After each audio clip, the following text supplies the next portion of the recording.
Next question. There's a gentleman who says he's an engineer, final year, would-be graduate, student. His final year examination lies in the month of Ramadan.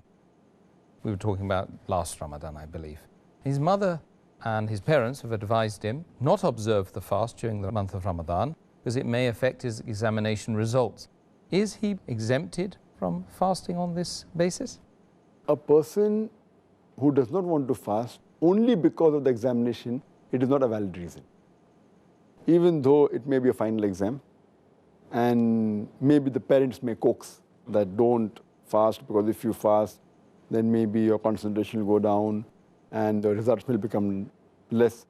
Even if the parents force, at this point of time, the child, the son or the daughter should not listen to the parents. Because if the parents tell you something which is against the teaching of Allah and His Rasul, that's the only time where they can disobey the parents. Allah says in the Quran, in Surah Ankabut, chapter 29, verse number 8, as well as in Surah Luqman, chapter number 31, verse number 15, that if your parents force you or strive, do jihad, to make you worship somebody else besides Allah subhanahu wa ta'ala, do not obey them. But yet, live with them with love and companionship. So here, Quran gives you permission, because that is not a legitimate reason. That because the examination is there, they don't want to fast so that they can get good marks. Getting marks in the akhirah, doing a faraiz, is more important.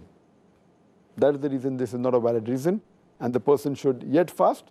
Inshallah, Allah will help him, and he will do better in the examination. With the help of Allah is more important than any other help. And Allah says in the Quran, in Surah Al-Imran, chapter number 3, verse number 160, if Allah helps you, none can overcome you.